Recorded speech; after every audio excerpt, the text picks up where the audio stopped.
mutatom, a Still Brain Rotban a bézemet, annyit elmondok, hogy nagyon sokat változott.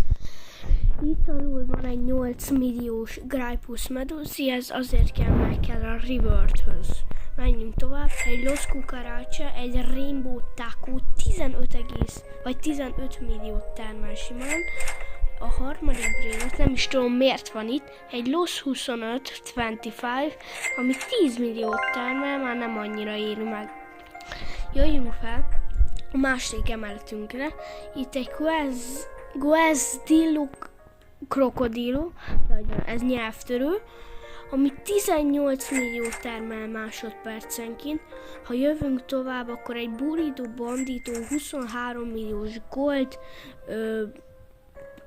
milyen effekt ez, nem tudom, miau, vagy miau, cicás effekt.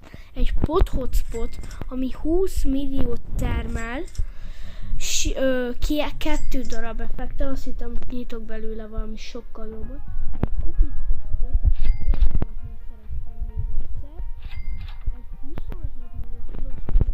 Dílás, 27 millió, ami már megfelelő nekem, egy Candy Taco, jövünk tovább, egy Tung Tung Tung Sahur 16,5 milliót ficcent zsebbe, egy Chili Tera Noeteria 15 millió, már ez se a legjobb, ez se.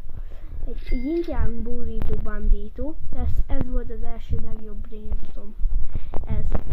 Jövünk fel, ami nagyon sokat változott.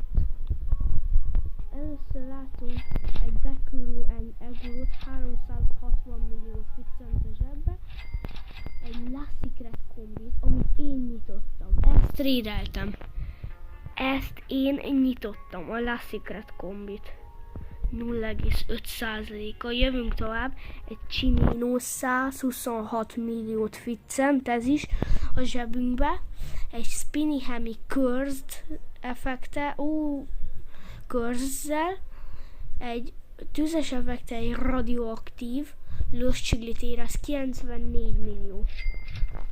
Egy Tototo Sahur 43,8 millió Rainbow, tüzes és cicás effekt, egy Curse Los No My Hotspot, 49,5 millió, és egy Bubblegum-os, és egy Taco, és egy Diamond, 48,7 millió. Zig 7!